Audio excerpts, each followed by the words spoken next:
Welcome to the Critical Media Studies Podcast.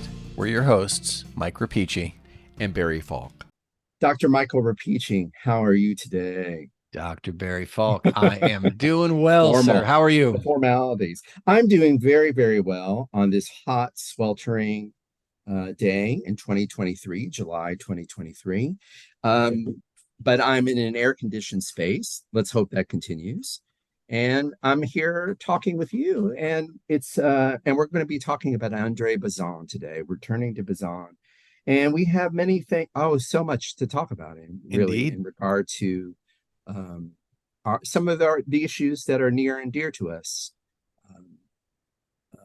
Near and dear to us on critical media studies. Let me mention two: the question of artistic values, the question of art and aesthetics, question of artistic values. And the other thing I think we're going to be talking about directly and indirectly today is the concept of media ecologies or media environments, and how different media come together, interact with each other to create a media environment. Yeah, I think added to that, which makes this interesting, and you don't often get this, especially when you look back a little bit. But I think what's fascinating today is that as a part of the discussion of art and media and the media ecologies is Bazin really gives us an opportunity to think about how the impact of technology affects this.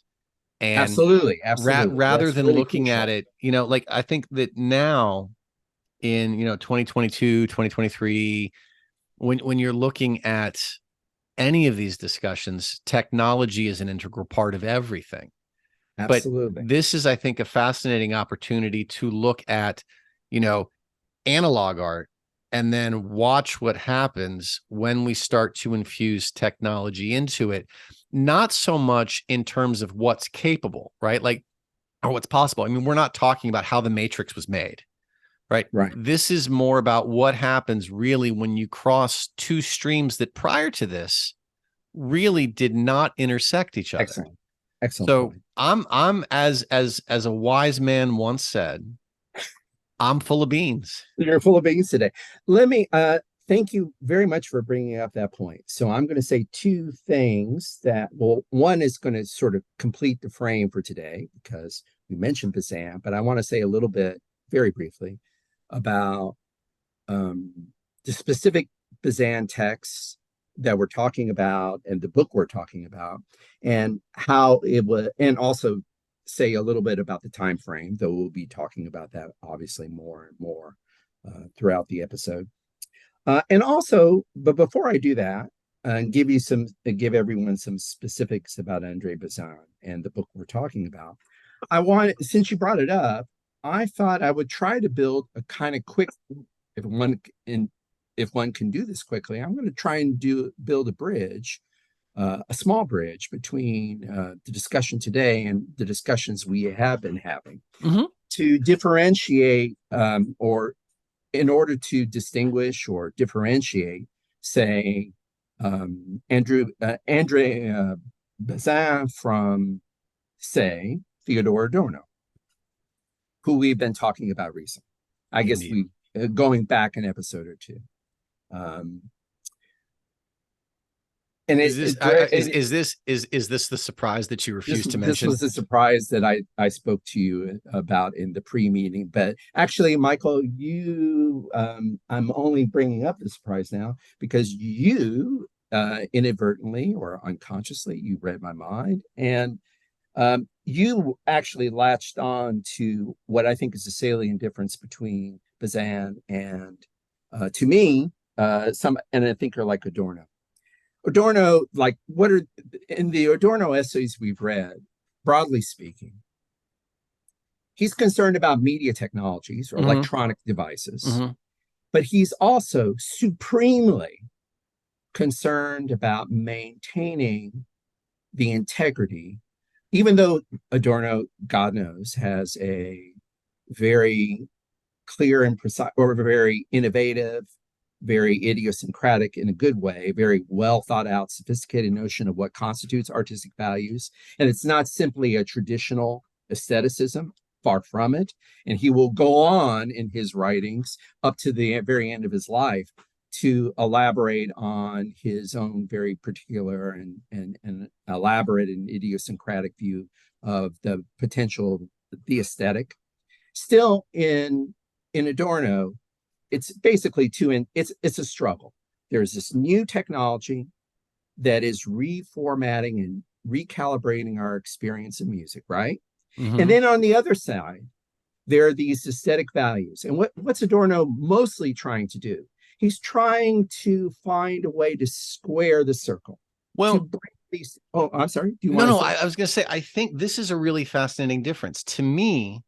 And let's see, this is, I apologize if I cut you off, I think you're about to say about what you but see the let's difference see how between much you Bazin and I and are Adorno. sharing the same the Yeah, yeah, wavelengths yeah. here. I think you got it. To me, Adorno is really he's struggling. He's a purist struggling to reconcile what That's the is. word. Purist, not traditionalist, but a No, purist. no. And But a so, purist. and it's telling Aesthetic because purist. when he looks at the effect of the of vinyl, the best he can come up with is, well, it will archive things for us, right? Like And he here's does have this weird argument about, how magical and messianic that's going to be, that it's right. going to be able, But but but at the still, same that's all it time, does. That's all it does. what it does is it also saves the art from the Right. technological mishaps that we would Absolutely. otherwise Absolutely. put on it. Right. Whereas I think with Bazin, and this I think is as good a point as any to jump right into the Sure. discussion today. Sure. Bazin has this really, I want to say it's refreshing, but it's almost alarming. And we'll get to this at the end. I mean, it's bizarre. This this really pragmatic, well, what the hell? This is what it seems to be doing. I mean, he is very much the objective observer of his media landscape, whereas I feel like Adorno is running around with the trying to save flag. the trying to save the boat from sinking. You have Trying to because save the aesthetic boat from sinking. right. Whereas to continue the metaphor, Bazan's sitting on shore going, "Hey, that boat's got a Kind of lot of cool. water in it." Kind of cool. How I would characterize it, but that's exactly what I was Okay. about to Well, say. It's a salient, but may I say one thing about Bazin, just like the general framework, what the text we're talking about, but that's exactly where I was going to go. What I was going to say is the major difference is Adorno, and you used the right, I think the total right term. Uh, for all of Adorno's radical innovations, and he's going to take the aesthetic in all these new and complicated directions. There is a way in which he's a purist, trying to make do with the what he feels are the dangers of technology and consumerism and how it's remaking the aesthetic. Whereas Bazin, I would characterize him as um, pragmatic to the point of being almost cavalier yes, yes. about the future of art. So okay, so that was precisely my point. And that might give us some bearings and listeners some bearings and not a vantage point on where we've been, but also where we're going with this episode. So let me just briefly, and then let's just get started since we're full of beans. Let's push off, man. I just wanted to say what we're reading because I'm we're reading essays collected by Dudley Andrew. This is a book came out published in 2014 by University of California Press. It's called Andre Bazin's New Media, which is a tantalizing title. Why it's called New Media is because Dudley Andrew mainly collected these essays written between 1952 to 1958. This is after Bazin's premier documents and long sort of meditation on the aesthetic possibilities of cinema. And then in these later essays that he's writing, I believe for the Catholic newspaper Esprit, but anyway, what's important is that these essays were written in the last decade of his life, 1952 to 1958. And they're basically newspaper articles about how television is changing the experience and the presentation of the video world. I guess that's one big theme, like how media ecology, our encounters with screen items, screen devices, our encounters with images on screens are being changed by the consolidation and emergence of French national television. And so the intermedial, so it's intermedial collection of essays, and in particular, last point, in particular, Bazin is meditating on how television is changing the experience and the meaning, including the history of cinema. And it's tantalizing, right? Why do we, and last point, Michael, why do we want to talk about this? Because we were interested in this not only because I'm a fledgling Bazin stan, and we certainly enjoy talking about the ontological status of the photographic image a couple episodes back, but also, and mainly, because we sensed that there would be some resonance between a discussion of intermedial media, intermedial art in the 1950s, and the encounters and friction and co-evolution, co-development of television and cinema with our even more intermedial age. Okay. Yeah, I think that, so just to make sure that we're laying the groundwork for this discussion, right? Yes. There's a few of the distinctions between television and cinema. Mm-hmm. Cinema has obviously predates television. Mm-hmm. So it is not, when we talk about television in this case, or when Bazin's speaking of television in this case, this is a newly arrived nascent technology, and it's state controlled. And I think the thing, like, so as I was reading this, one of the things that I had to keep fighting back was the contemporary conception of television. So for him, television it's state controlled, and it is not the TV that we watch today. This is basically state documentaries, interviews with experts, right? So to me, one of the big differences that he's focused on is that television, and there's certainly a million different theoretical approaches that would take issue with this, right? But television represents a reality that the viewers understand and recognize and live in, whereas cinema is a creation. I guess what I'm saying is, one of the things that as I was going through this, I'm like, okay, so we are talking about a television that does not have sitcoms, that we're talking about a television that we don't have television genre, except, Michael, there are fledgling genres. I seem to remember there is, I mean, I think what you're saying is largely true. Basically, documentary and live broadcasts and, covering and that's events in the moment is the major thing. That is, doesn't he talk about soap operas? I thought he mentioned about his son in one of the essays.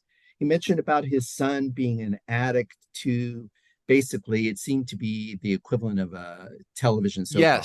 Yes, but it doesn't define, like, television is not defined by these clearly demarcated genre differences, right? And I think that because of the, he talks about television creating an intimacy, right?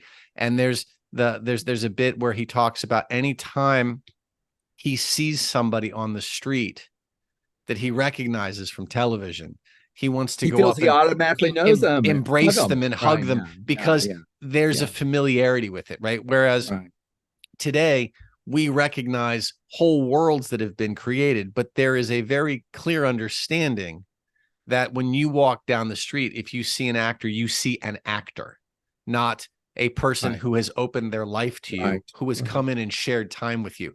I almost wonder if we haven't developed, if we haven't developed a certain cynicism about television that he was not burdened with. I think that's absolutely right. But what is it, cynicism, or it's just familiarity? Is that, all this he's talking, I mean, this is the value of these essays, right? These reviews, is that he's commenting things really kind of new developments as they emerge. There's a kind of immediacy to his response that we could never have, right? We're too familiar with it. Cynicism was maybe the wrong side of the coin. Maybe we've lost a certain naivete Innocence. Yeah, yeah. about. I think that's the word. I think that's the Okay. word. We've lost a certain naivete. Can I just I love your point. You know, it's something I all of a sudden flashback when you were talking about our desire, like we it struck me that I wanted to hear what you think of this. It struck me. Well, first off, I agree with your characterization of Bazin and how Bazin characterizes, seeing, recognizing someone, the experience of recognizing someone in real life or encountering someone in real life, quote unquote, that you have seen previously on television. He automatically assumes, I feel I know because that person, I first encountered that person through their image on the TV screen. There's something about the intimacy of that encounter, the familiarity of that encounter that makes me feel I know that person. There's a kind of congeniality or warmth or familiarity that rubs off, that carries over into the actual face-to-face encounter with that person. That said, that prompted that's a great reading of what Bazin is saying, Michael. Prompted me to think, was it different for cinema? And if I see in the 20s and 30s, if you're seeing an actor on the cinematic screen, is it necessarily different than the television screen? And is that just simply, and why is that? And I had two thoughts, and I wanted to hear your comment on it. So the first thought I had is, I flash back to Walter Benjamin. Walter Benjamin believed, and I guess he's writing this in the 30s, but Walter Benjamin felt that the kind of experience of instant familiarity with an image, with a screen image of a person, he felt that was going to be something that cinema provided. He felt that was something that cinema provided, that cinema made everybody a star, but nobody a star. One of Adorno's critiques of Benjamin is that, don't you realize, Walter, that, once you put these so-called anonymous people on a movie screen, they're going to become stars. Mm-hmm. That's not what Benjamin thought. What Benjamin thought about cinema is that the cinematic image would turn actors into it would still democratize the experience of seeing people. He didn't think it would exalt them into another realm. And so why does Bazin say this about television? Is it primarily just because of the smaller screen, or? I think I think there's a couple things in play here, right? Yeah. One, television is consumed inside the home. So you are literally bringing somebody into the home. But I think there's but I think there's also a different aspect of this. But I don't know that this may be an Andre thing, or I don't know. Bazin is also acutely aware of the technological implications or the technological necessities of cinema. He's aware that these are staged, that if something goes wrong, you just cut it and you do it again. Mm-hmm. And there's the line in there where he talks about feeling bad, actual pathos, right? An emotional response when you see somebody in a live broadcast stumble, right? You will never see somebody in a cinema stumble unintentionally. Because there's editing and there are retakes. So I think that what happens is, one, the geographical consumption matters. Where are you as you consume this?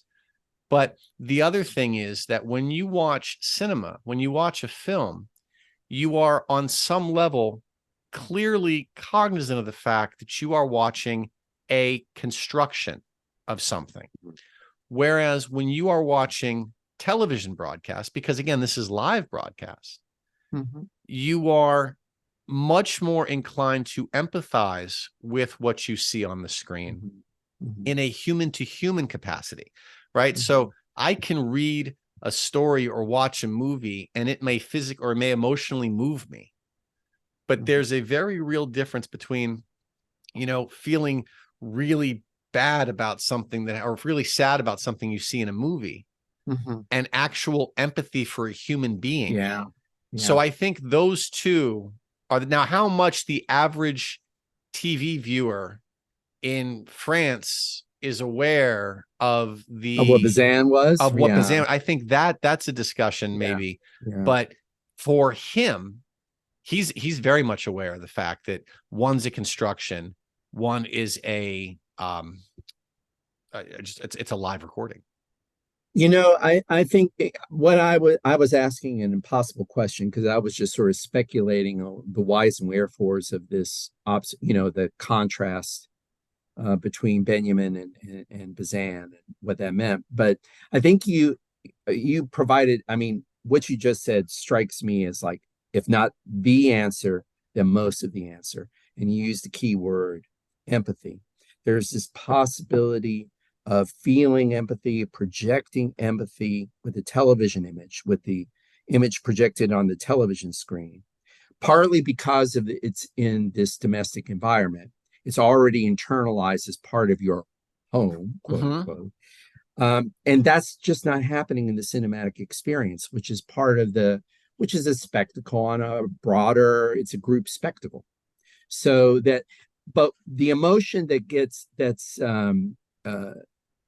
affect of television, um, I think it tends toward this empathy, like you were saying. That's to me is the perfect word. And and empathy is not necessarily the affect that's activated by the cinematic spectacle. Awe, perhaps. Awe, But not because there's a empathy. monumentalism to the cinematic image. I think that's part of it.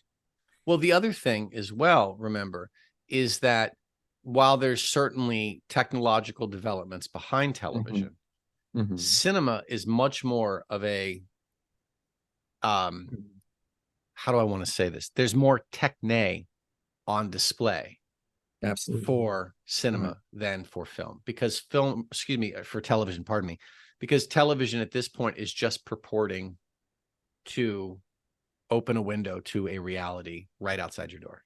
Well, Michael, you bring up the crucial point. This is very much part of his discussion of both cinema and television, that technology, we just refer to the aesthetic of television. Bazin characterizes the new aesthetic of television as being something that privileges familiarity, immediacy, this kind of production of empathy.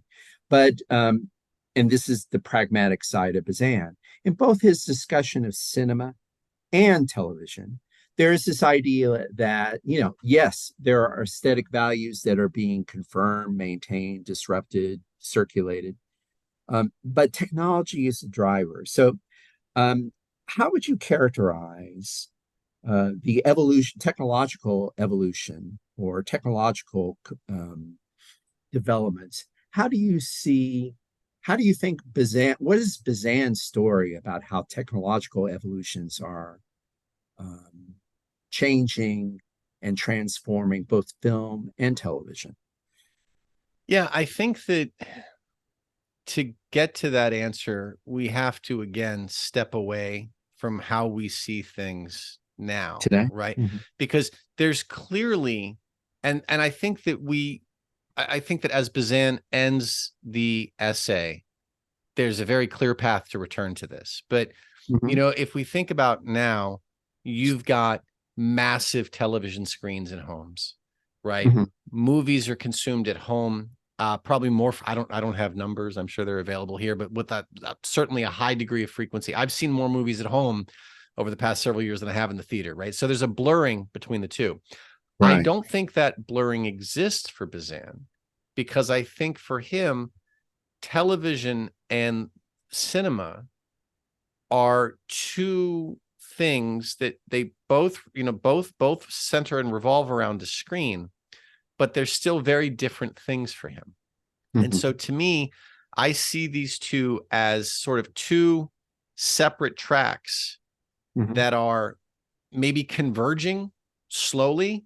But as far as he's concerned, I think there's a distinction between television and film, right? Television is the live act. Cinema is a construction. And even though I think he'd be fine to say, sure, television's a construction in the sense that it's produced, it's, mechanized, and it's disseminated to an audience. I think he sees them very differently. But Michael, don't you? Oh, go ahead. No, go ahead. Well, I was just saying I'm a little surprised by your answer, because I thought, in other parts of our discussion in our pre-meeting, it seemed like you were saying that, and this was something that I thought you were characterizing as part of the pragmatic attitude that he has, that, as opposed to people who say, well, there's cinema and then there's television. And cinema is the art form. I mean, what's bracing about Bazin is that he does feel they are two separate things, as you're saying, but that the kind of convergence. And also, I thought we were saying, and I'm happy to revise this, but help me a little bit to do it. I thought we were saying that the technological capacities of film and cinema seem to be converging. Well, I think they are. So if you think, but so I'll give you an example of what I'm saying. I think he sees them as two distinct entities that are that are converging. So if you think about cinema, right? You leave the home, you go to a theater, you pay a price, you pay a fee, you sit in a seat, you watch the story in front of you. You sit in your house, you watch a live recording about whales. Who knows? There's a scientist on board who's telling you about whales. He does mention, though, that his son, as you had said, is addicted to these teledramas. Teledramas, right. But he does not give any indication that he sees that teledrama as cinema, as film. Right. Oh, yes. So maybe we could say that convergence is manifest in the evolution, the start of genre, right? That as television starts to drift away from documentary, but I think he still sees it as two different things. What's interesting, though, is that convergence, right? And this is where, to go back to where we started with the differences between Bazin and Tough Teddy, is that difference is technologically driven, and closing that gap absolutely is going to be technological. Technology, right. And so one of the things that I think is interesting here, and we sort of picked at this a little bit, is there is, and we haven't articulated this in any specific terms, and maybe we need to, but there is an aesthetic difference between television and cinema. And as technology sort of narrows the gap between the two of those, what then does that do to the aesthetics, right? Because part of what he's talking about, as I understand it, is, hey, technology is tied to capitalism. And capitalism is what turns the wheels. And he makes that very clear. As these wheels turn, if it is a choice between the aesthetic, i.e. Adorno, and capitalism or technology, the aesthetic goes out the window. Or I don't say it's out the window, but it's diminished. It is a secondary or tertiary concern, right? What matters is what we can do versus how we do it. And so if we start to lose some of the aesthetic, I have two possibilities. And I think this is where we can actually start to sort of talk about how this is maybe how we see this today. Is it that the aesthetic is diminished? Is it that the aesthetic is lost? Is it that the aesthetic gets buried somehow, and then we need tastemakers to find it for us? Right. And that's it. That's the question I have, because I guess where I want to go with this is his discussion of cinema and the evolution. See, he talks about the evolution of cinema, and he talks about, the section that we're really digging into here is cinema mortal, right? Can cinema be killed? And I think what he's just say, let me break in just to say that, we would like to close off our discussion by talking about the final essay in the New Media Collection, which is called "Is Cinema Mortal?" Okay, go ahead. So if we're talking about the mortality of cinema, are we talking about the aesthetic demise? Is that the mortality? Are we afraid that this is just that the art of cinema is just going to be reduced to this banal consumptive? And is that what television is? And so is it gone, or do we need people to find it for us? Do we have to continually redefine it? How do you read this? Wow. Wow. Well, I think you just articulated the core questions of all the essays really in the new media book. But this is something that this is a subject that he will address very specifically. It's why we wanted to talk about the Is Cinema Mortal essay. In that essay, he really kind of raises and gives you maybe a fuller answer to these questions than anywhere else in the essay. So we wanted to sort of end our discussion with a closer examination of that particular piece from the book. That said, Michael, I think it would be good for us to sort of wrap up, to linger at this point in the conversation, because you posed the key questions. And I think before we look at the text, we'll take a look at it, and we'll just end with some commentary on, and we'll provide some commentary on some key passages, especially the wacky ending, concluding passage of the Cinema Moral essay. But let me try and take a stab at answering your question, and then I want to hear your answer to the question before we look at Bazin. Because as you were formulating these questions, here I'm clapping. We're no longer on YouTube, but for some reason I've been clapping, punctuating myself. I'm going to stop it. I'm going to stop it for everyone else. Okay, for the benefit of our listeners. What does it mean for cinema to be mortal? Or rather, you're posing the question among the many questions you were posing. I think they could be summed up in this. Okay, if we lose cinema because television becomes the primary example of what he calls industrial art. And industrial art is an art that has a commercial potential, that is mass reproduced, that is produced for mass consumption. It begins in photography, predates cinema. But what does it mean to lose? You're asking the question, and I think it's the germane question here. Bazin is pondering everywhere. So if television replaces cinema, have we lost an art form? What have we lost? So I'm going to try and take a stab at that, answering that question, and then I'd like to hear your answer. So here's my stab.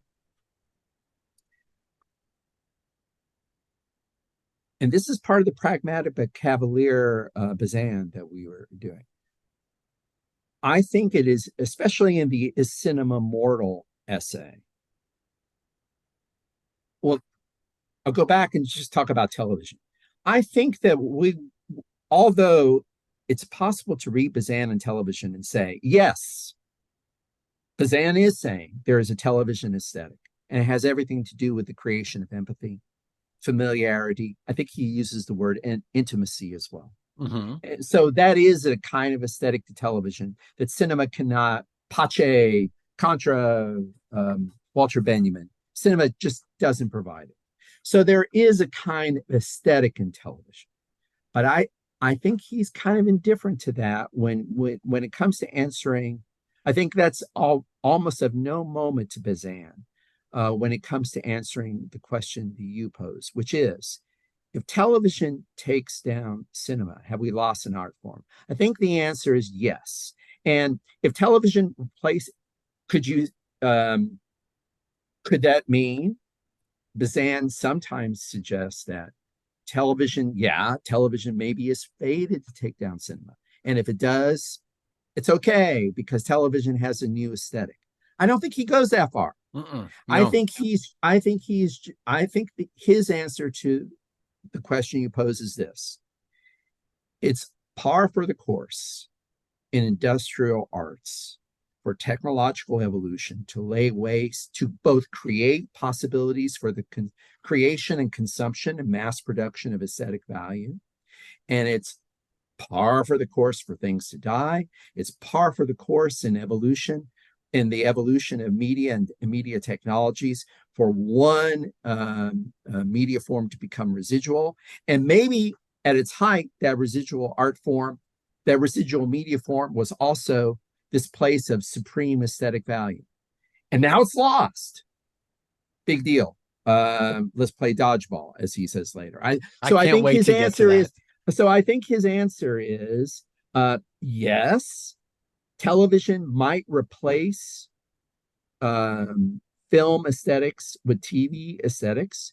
It's going to be very different, and not just different, Michael. I think he feels it's going to be a loss, but tough cookies. That's Why do what you happened. feel? Am I Why wrong? do? So that was my too long stab at this. I No, want no, to no, hear no, no, your no. answer. But why do you feel he thinks it will be a loss? It being the demise of television at the excuse me, the demise of cinema at the hands of television. Well, that's that. Thank you for asking that question. I think I have a fairly precise answer to it, but I am referencing things, or I'm calling to mind in answering that way. I'm calling to mind things that were not necessarily present in this volume, because in this volume he's mostly talking about television, even Mm-hmm. though he talks about technological developments in cinema. He's mostly talking about television. But I'm thinking back on his film criticism. He just very, very briefly, and I would mangle it anyway, no matter how long I did it, because I'm not a film esthetician. But I think the quick take on this is worth providing. Um, Bazin is important in the evolution of film theory for promoting deep focus technologies and deep focus camera technologies, and saying that the directors and saying that the directors like Orson Welles, Jean Renoir, who had long cinematic takes and used camera technologies that allowed for deep focus of images. So there's a perception of depth and a really sort of a detailed composition of figures on the screen. So he feels that film, he defends in brief, Bazin defends that film aesthetic over another film aesthetic that said editing is what makes film an art form. He finds an alternative aesthetic within cinema, but nonetheless, he feels it's an art form. This art form is enabled by technology. Unless you have the right lens, you can't have a deep focus shot, Mm-hmm. right? Mm-hmm. But nonetheless, he feels he has all manner of praise for the deep focus. One of the reasons why he praises um, the deep focus shot is he feels that's closer to what you and I experience when we make sense, visual sense of our world. We're working with objects in a foreground or in a background, and we are in the background and foreground of the world, not just, that's how we perceive the world, let alone the world on screen. So he feels that aesthetic is almost like, getting at a permanent mental structure. So it's of supreme value to him. I don't think anything that I read, now you correct me if I'm wrong, but I read nothing in his description of the immediacy aesthetic and the familiarity aesthetic in television that comes close to the claims he makes for the film image. See, Or I maybe, look at, yeah. Yeah, well, excuse me. you think differently. I mean, you think differently. You think, it's an aesthetic on its own. That could be No, right. I think that he looks at the decline or the potential decline of cinema, though I think he would say the inevitable decline of cinema Yeah, because sure. um Because it's an industrial art and yeah, subject to technology. yeah. Yeah. And I think that he's well aware of the fact that the industrial nature of it and the Mm-hmm. capitalistic import of any industrial act, right? You have to be Well, financially driver. It's the viable, driver. Yeah, is right. going to have an aesthetic impact. Sure. However, Mm-hmm. I think that it would be very helpful to look at the last two or three paragraphs of this, because what I see here at the end, Well, we've said Michael. multiple times that he's a pragmatist. You did indeed. I don't see him as, so I think it's fair to say, yes, he's looking at this and he feels it will be a loss. However, I don't think his tone to me suggests that he's not saying it's an irreparable loss. I think he's looking at it and saying, yeah, it's too bad. But I think he holds hope that that convergence, the technological forces that are pulling cinema and television together, may at some point imbue television with the potential to fulfill what cinema did or does, and potentially even advance beyond. And so I like, that's going to be my little primer for that really fantastic closing. Okay. I'm going to let you, since I think I already have my piece, so I'm going to let you do the driving on these two last passages.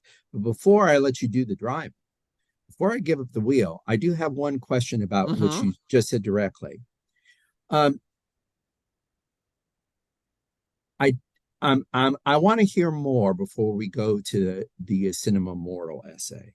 I want to hear more from you about why you're optimistic that he's optimistic that television aesthetics can evolve to that complexity. Is it because, and I'm going to give you a potential answer, which I want to see if you agree with or not. Is it because you feel implicit in his pragmatism, evolutionism? Do you feel that it's implicit that, you know, one of the things he's on about in a lot of the essays is he notes that early television, the specificity of the image, it's a black and white image, right? He feels that at these early stages in television, the technology isn't there and the image just isn't precise enough, but it's going to get there, but it's coming. So is that why you're optimistic? You feel that it's inevitable that with greater technological precision in the television image, that an aesthetic will come sort of emerge alongside it? Is that why? What's the basis for your optimism? Partially. Okay, so I'm going to do the best to not invoke too much of him here. I'll explain what I think, but he says the fact that cinema is not an art plus an industry, it is an industrial art. Okay, so he has made the claim here, and he's made other nods to this elsewhere. In order for cinema to exist, it has to be financially viable. It has to be solvent as an industry. Okay. So in order for that to happen, people have to go. People have to watch it. It has to be available. Right. Absolutely. I think so. I'm going to continue on a little bit with this. So if you go down a little further, he says, it was a second birth that made cinema into the spectacle that it has become today. Right. And he's talking there about the move from the silent film to sound in the film. He's talking about technological advancements, that second birth. However, you can readily imagine that the evolution of this art proceeding through misunderstanding might be brutally interrupted by the appearance of a more satisfying technology, such as television. So it's more satisfying.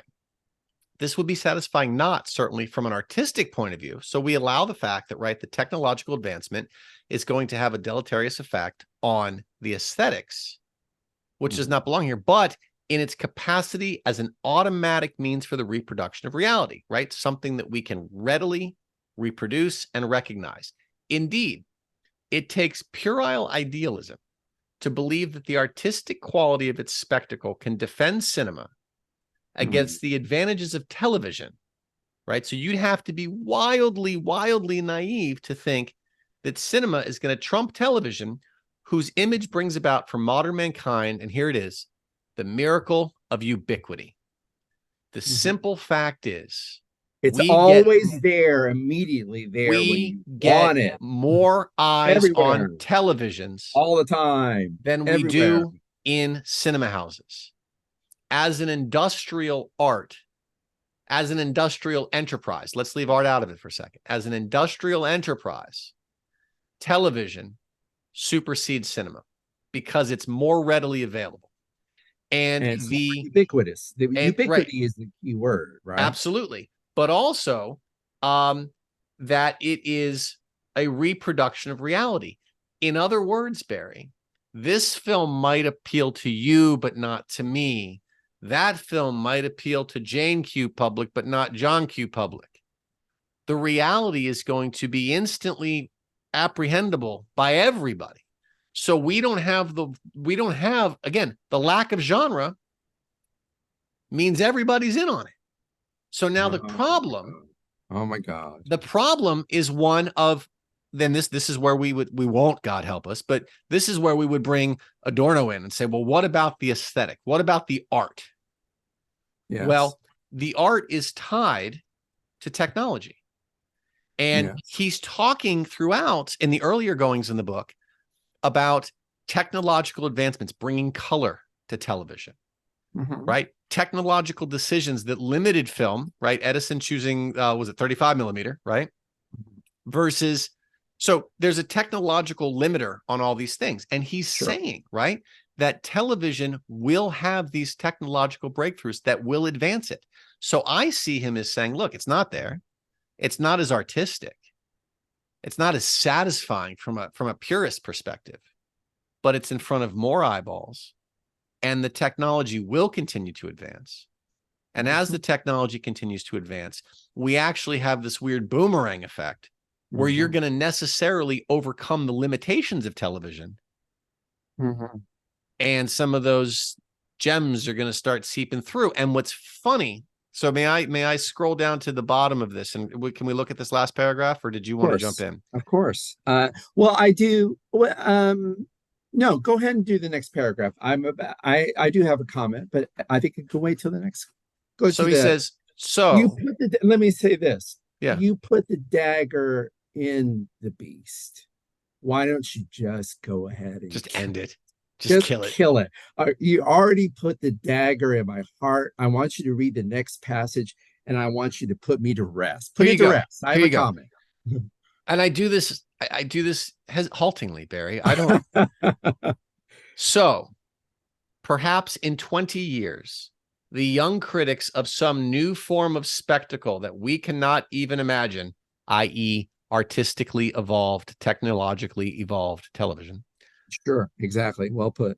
Well described. Which can't be guaranteed to be an art.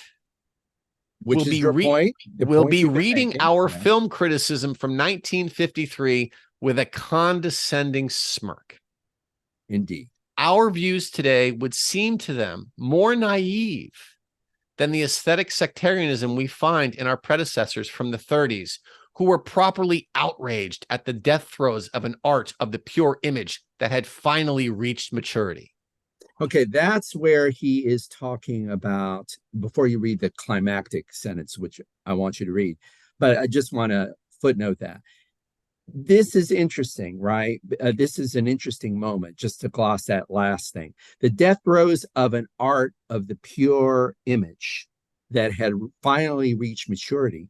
This is a stab at, now he's a film critic. Of course, in these essays, also a television critic, but a media critic, but he's a film critic. And what he's pointing to is this poignant moment where he's showing the nullity and vanity of criticism, because what he's recalling here, let's just make it very clear, what he's recalling here is the fact that almost immediately, took a while, but pretty soon after this silent cinema had been around for 10 years, intelligent observers, cultured observers started saying, it's not just an entertainment, it's an art form. And they pointed to the silent aspect of cinema, the silent apprehension of the film image, the mute quality of the film image. That was the basis of art. As soon as you had the new technology, it didn't matter a damn, a tinker's cuss, what those critics thought. The new technologically enabled sound form, which was no longer an art form in the mind of this first wave of criticism, it was all over, game over. And so Bazin is reaching back to a moment in his own sort of professional career, in the history of his own professional career, where he was saying, critics like me were insisting that cinema lost its art back in the 20s. Now, um, uh, Bazin of course, makes his claim that cinema of the 30s and 40s, the sound era, is still art, right? That he's pointing to the ways in which technological evolution makes mincemeat of our aesthetic categories. That's the basic. I mean, there are just so many dagger stabs here. Go ahead and do the final dagger stab. Yeah, and I think that what you before we finish this, this raises a really interesting question that I'm going to pose after we let Bazin drop the hammer here, right? So he says, drop the hammer. In the meantime, and while we're waiting, right? So while we're waiting for these new developments, right? Let's just play dodgeball. I mean, let's go to the cinema and treat it as an art. And I think now I'm very interested for your read of this let's treat cinema as an art. I don't know. I'm not entirely convinced whether this is some sort of, if there's a tone of bitterness in this, in the sense that, it's going and it's dying because it will be, subsumed by capitalism, or if he's sort of being tongue in cheek, yes, we thought this was perfected, and now we think in television was going to steamroll this. I'm not sure how to do it, but I think it's very clearly a nod to the fact, again, that the separate rails that are television and cinema are converging. And he does hold out hope, almost anticipation, I would say, that that TV will become the new art form. Excuse me. Well. Yes, that television will supersede cinema as an art form. So the question I want to ask, as you were talking about the film of the 30s and the silent film, and then the transition into sound, and then this also goes, it's furthered, right? Then it's also the transition into color and 3D and cinema everything. And CinemaScope and all those things, right? Is in the 50s. And I think, as you had said, that this is all the daggers coming out, right? The thing that I wonder if he's not looking at here is whether or not, and I know there's a ton of theory that we can turn to for this, but can art be mass produced and consumed? Or must it in some way be exclusive? And I think about television as, again, the dagger that kills this argument, right? Art is housed in museums, which don't necessarily have something that's going to appeal to everybody, but you can go to the museum and be cultured, because culture lives here, not there, right? Or you can go to the cinema and you can see your artsy films, which are going to be very different. And I mean, no offense to you listening if you don't feel this is art, or if you feel this is art, but there's a big difference between, an art film and Fast and the Furious, for example, right? That's did I offend you? Over. This episode stopped the taping. I'm sorry. Game over. Game over. I can't abide this. So I can't abide this moment. But what's fascinating about television, right? And we've seen this, especially as the technologies have advanced, and as the lines between cinema and television have been blurred or even done away with in many ways, is that television allows for the mass production, dissemination, and consumption of art. Indeed. It absolutely obliterates. I let you. You went too fast. You let me off the art or entertainment. You're too quick for me. Yeah, that's exactly what I was going to say. Of art or of entertainment? Well, I'm going to do the unthinkable and just flip that back at you. Why do the two need to be distinct from each other? I'm going to flip that back on you, Dr. Come back with it. Because he says so. In Bazin's own terms, he says so. Right. But raising the point about ubiquity, he is necessary. Art may be many things, but traditional notions of art, unless you're having a radical new definition of art, which I don't think he is, art is anything but ubiquitous. If television gives you the miracle of ubiquity, then by definition, we're talking about an entertainment spectacle that is ubiquitous, not an artistic spectacle. Fair, but he has also defined this as an industrial art. And it is a Yes. 24/7 industrial art that has evolved to a place where it doesn't need to be exclusive to anything. That's my point here. I think we're looking at Television? television. What's that? Television? Or are you talking about movies or television? No, well, I think that television has evolved to a place where we have essentially blurred a lot of this. What is the difference? And here, maybe I'm Oh, being but wait, wildly. wait, wait, no, but you have to define your terms here. Are you talking about 1950s? No, no, no, no, no, Or are no, you talking no. about the contemporary thing? Oh, yeah, you Perhaps, shifted. You perhaps in shifted. That's not fair. Is that fair for you to shift? I look, don't know. perhaps in 20 years, the young critics of some new form of Uh-huh. spectacle that we cannot imagine Yeah. and which can't be guaranteed to be an art Oh, will I be see. reading our criticism from 53 with a condescending smirk. I'm Okay. asking the question, Okay. was he right? Have we reached a point Huh. where, because in his time, you're absolutely right. There's a clear distinction. Okay. I got what you're saying. I got what you're saying. Okay. All right. I'm going to try to answer that question. Do you want to add more caveats before I Oh, I try to think the answer the less I question? speak right now, the better. You might want to add further caveats. Okay, no, well, and I have a double answer to that. I'm sort of skirting the question, but I don't think so. I'm just saying that I'm thinking that there are two possible answers to it, which is not, I hope, not quite the same thing as skirting your question. Um, what you're saying is, in subsequent years, does television entertainment, because of its ubiquity, does that also mean that television is not just making ubiquitous entertainment and visual spectacle, but it's also giving a new, unforeseen, heretofore unseen platform for the circulation of art? Uh, okay, yes, in Okay. one respect. Okay. That um, let's say I am streaming a film that I believe I'm going to have work through an example, and you can take apart my example. Okay. And if, and you know, as I answer the question, I don't think I can answer your question and talk about these two aspects without giving an example. And so I will do that, and you will comment. So I watched the Criterion Channel a Mm-hmm. lot.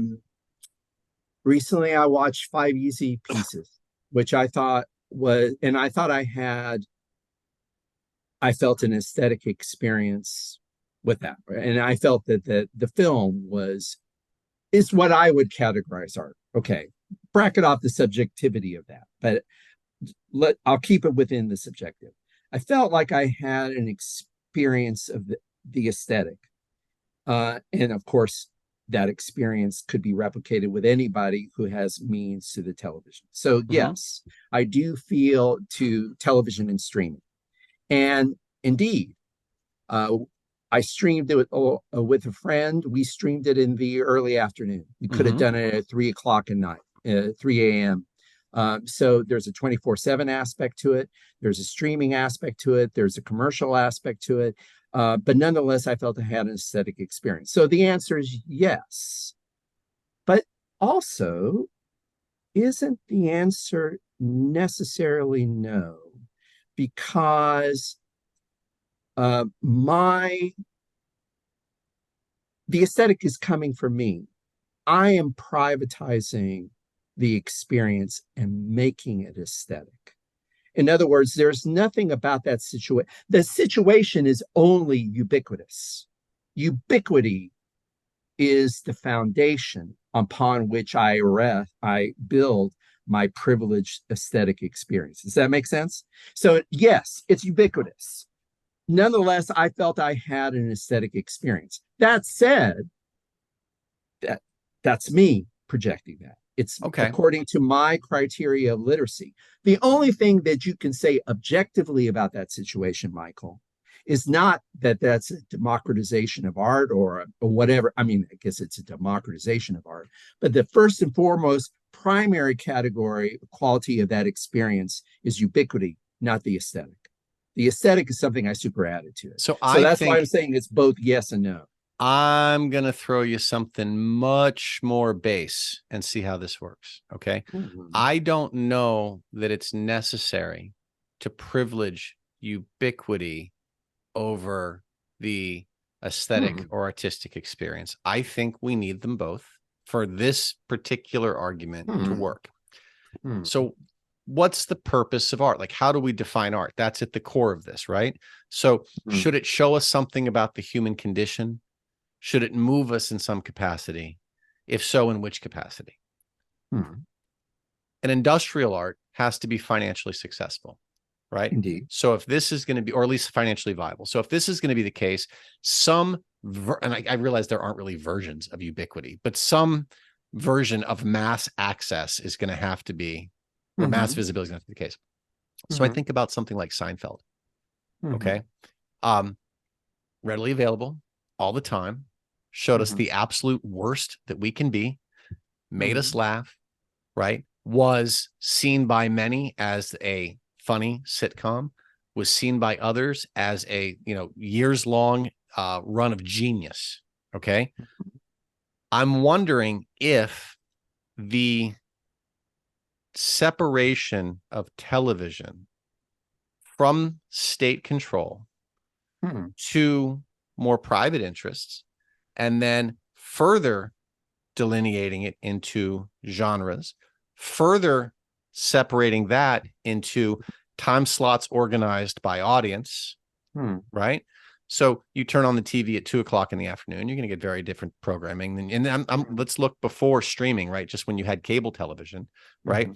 Different channels are going to cater to different audiences, are going to cater to different audiences at different times, are going to Adult Swim, thinking about the Adult Swim. Yeah. My point is, though, that I think that the move away from state control to individual interests with different perspectives and everything, I think the technological advancements that enable us to invest more, right? Do more, higher quality, higher resolution, better production values. I think all of this creates a situation. Let me be clear. I'm not saying everything is art. I'm not saying that television as an institution is an art form. Be careful, Mr. Rapici. Be careful, Dr. Rapici, because you're perilously close to that falling over. I can't. Into that abyss. But continue. I don't. There are several people who will flog me if I cross that line. But this is our own weird technological version of live, right? I'm not going to edit this. And I want you to finish. But and I don't want to dissuade you from making your point. That is, but I think you're coming close. But let's hear. Let's hear. I would posit that television has forced us to reconsider art and the production and consumption of art in a way that cinema can't. That's because of its reach. This is your article. Because of its reach. And I'm not because saying, of its ubiquity. Yes. Because of its ubiquity. Yes. Okay. I am not saying that all television is art. Because I think, again, in order for you to have art, you need to have not art. And I think that we needn't look far to find programming on television sets that certainly does not qualify as artistic. But yeah, I think that he's right at the end. I think that as the technology's advanced, I think that television closed the gap to cinema. I think if you were going to call cinema an art, there is absolutely every way you can call television an art. Pondering what you said, but just in the interest of everyone's you've scared time span and attention span, You've scared me now, and I've scared myself. No, I'm pondering what you said. Yeah, and I'm more than a little scared by you and Bazin at this point. But just in, how about this, Michael? I'm positing an exit strategy since we've been talking at length on this. I wanted to say two things. I'm going to try to keep them brief, and I'm going to share the screen again. And I have one comment, and rather than try to bring it all together and synthesize our views in a Hegelian, a greater Hegelian synthesis and harmony, I think you very eloquently articulated your perspective about television as being the game changer, not just technological game changer, but in a sense, the aesthetic game changer in some respect, in some vital, actually world historical respect. So I'm going to present my briefly, if it's okay. I'm going to present my two glosses on the passages you read. And it's a bizarro reading. And I'm not going to try to, unless you can find a way to put them together, I'm not going to try to put the readings together. I have to say, behind this, I feel I'm channeling the spirit of Mr. Adorno, unfortunately, in this. And that I started already, maybe about 10 minutes ago, I started crying a little bit in the corner of my eye. I was casting a tear because, well, here, I'll give my gloss here. Let me share the screen just one more time. So, and I'm going to scroll back to the first passage that Michael read and just read a little bit of it. Indeed, it takes puerile idealism to believe that the artistic quality of its television spectacle can defend cinema spectacle can defend cinema against the advantages technological, commercial, and aesthetic of television, whose image brings about for modern mankind the miracle of ubiquity. Wait, what's that sound you hear? It's in the corner. I hear it more clearly. I hear a bell ringing. What is that bell ringing? What does that tolling of the bell mean? It means when you read the miracle of ubiquity, I think that's the death knell. That's the bells ringing for the end of traditional aesthetic value. And not just cinema. I think he's saying that's the death knell for aesthetic values. Okay, like I said, let me go to the second read. Okay. So, well, don't say okay yet. No, okay. I see. I think I see where you're going here. I'm going to get wackier. I think I see where you're going. Okay. Okay, so I think that is now in Adorno and in most other people, this acknowledgement that the miracle of ubiquity is the dagger stroke means the end, kaput to traditional aesthetics. This would be this amazing. This would be a moment of high tragedy for the aesthete. Okay, I'm totally projecting. I said it was wacky. I'm totally projecting, but I want to say at the very end of all this, we see Bazin the Catholic kind of emerging. And yes, and for a secular-minded aesthete, the end of art is the end of the universe, right? It's the end of the only locus of values. Just real quick, I want to interject one question. Sure, yeah, please. You're reading ubiquity as synonymous with banality, right? That when we reach ubiquity, we have leveled all things at the lowest common denominator. Well, but yeah, I am saying that, but I want to hasten to add that I am mainly reading ubiquity. I want to get rid of the lowest in that formula and just talk about common denominators, because I think the real synonym for ubiquity in this context is the everyday. Right. The everyday that we all share and commonly experience. So banality, but not in a value-laden sense, just the banal, the thing that we all share and we all experience. That's how I'm reading ubiquity. But by definition, if it's everywhere, then it can't be art. That's not true. The traditional way of saying art represents a value because it clarifies whatever you want to say, whether it's clarifying a human condition, a non-human condition, a oneness with nature, however you define it. There is something about it that is, by definition, not banal. Even if art is the thing that allows you to experience banality in a different way, there is a sort of meta banality to the aesthetic that makes it slightly different in kind. I wouldn't say slightly different in kind from the ubiquitous, the everyday. Okay, so this is where I think this is where I'm speculating we see Bazin the Catholic.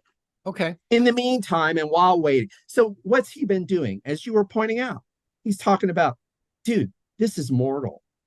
This aesthetic value that, the aesthetic values, let me remind you the last time the film critics got exercised in the 1920s in the early 1930s when people were mourning the death of silent cinema. Were they right? Did it kill an art form? Hell yes, it did.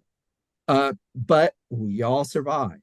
Turned out aesthetic values are not the highest values. Aesthetic values. Now, I think there's a complication for this, which I'll mention, but I'll finish the thought.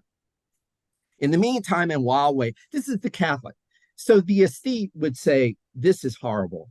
The end of art is the end of the world. It's the end of the universe.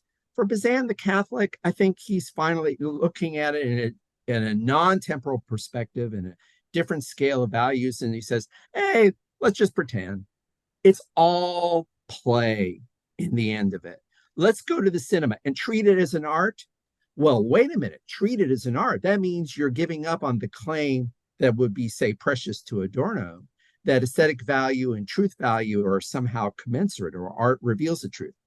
Now, Bazin, the Catholic, as opposed to Adorno, the secularist, he's okay with that. That's it. That's as good as we're going to effing get. Okay. So that's my reading of this. I like it. I think that is a very good read. I think that is a very valid read. I am going to invoke one of our other favorite Catholics. And if you think, well, I'm being serious. This is a subcategory. This is it. Media studies, right? This is about attention. This is about focus. Well, yeah. Okay. So if we think about our good friend Simone Weil, right? It is all about attention. And I think that if you look at television, you can see the common denominator. But I don't think that means that art's not there for those who can see it. Okay. Okay. I like it. So I don't disagree with anything you said. I think it's a good read. But I would say, I'm not saying, and I wasn't trying to say, attention is what creates aesthetic values. You're adding one Catholic. You're like multiply. You're building on Catholics here. It's so what I'm doing today. This is how I'm going to spend my day. You're building, layering Catholics today. It's like my God, I could say so many things that would be so horrible right now. I'm going to stop. But I think what you're doing. Yeah, well, go ahead. I like your read quite a bit. I think my takeaway from this is that here we see what happens when technology and art come together, and we see the effect, the industrial effect of technology on art. I would say that the ubiquity of television creates an opportunity for a mass dissemination of art for those who can see it, provided there's people who are creating it. And I think that, as he alludes to at the end, right? If you go back to 1953 and say, hey, this is going to maybe happen. All I'm saying is I think it did happen.